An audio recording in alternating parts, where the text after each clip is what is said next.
Coming Up for Air is a novel written by George Orwell, author of the famous 1984 and Animal Farm. Coming Up for Air was first published in Britain in 1939. The novel is written from the first-person perspective, and interestingly, the name of the story's protagonist is George. The text is set in contemporary West Bletchley, a growing British suburb near London. George is married to Hilda, who is one of those people who get their main kick in life out of foreseeing disasters, and he works at an insurance firm called Flying Salamander.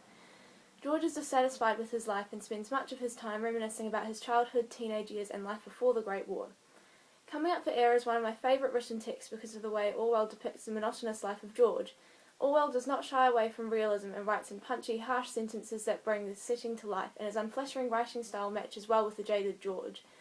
Orwell's character is a realist and is discontented because, as he informs the reader, when I look back, I realise that my active life, if I ever had one, ended when I was 16. Everything that really matters to me had happened before that date, and as a result he feels that his life has been dull ever since and will only become worse over time. George dreams of his days as a child living in Lower Binfield. In his mind's eye, it was summer all the year round when George was a child, especially prior to the Boer War.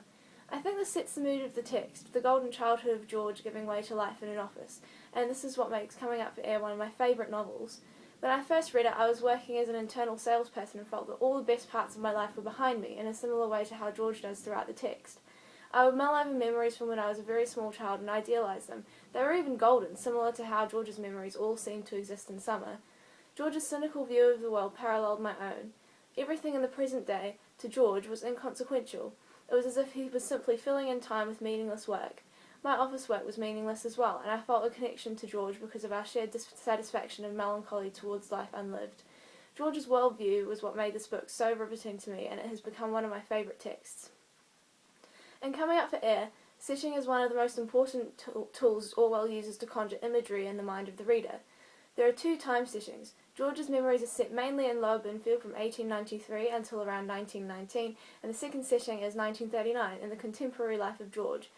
The portion of the text set in 1939 mainly takes place in West Bletchley and Lower Binfield. George functions as the link between the two settings. I think Orwell used different time settings to show the barrenness of a busy life.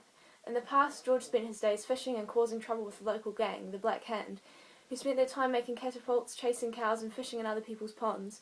The boys had no responsibilities and created their own fun. George was constantly surrounded by nature and contented people and grew up in a serene environment.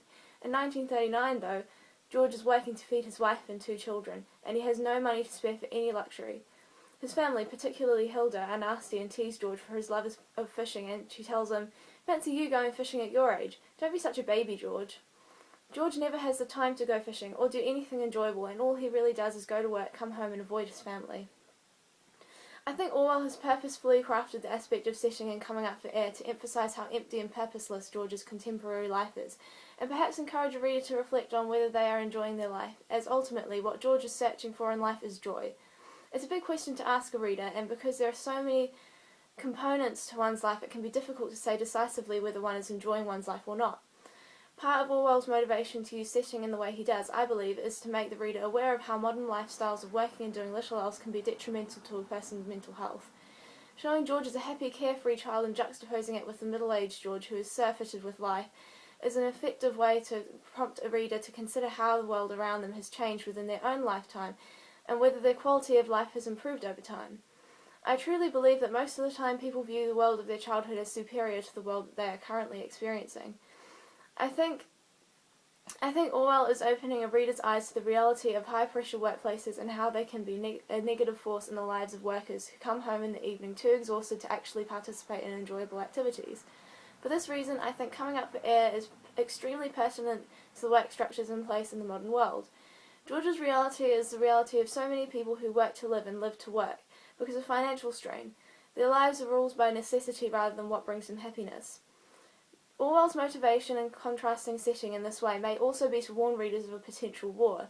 Coming Up for Air was published around 2 months before the breakout of World War II, and George, on the train to work, watches planes outside the windows, wondering if the people of London will be making a dive for the cellar when they see a black plane in 1 year's time. I think part of the reason why Orwell crafted two separate settings was to contrast the pre-Great War world with the post-war world, to bring a reader's attention to how war can change people's lives.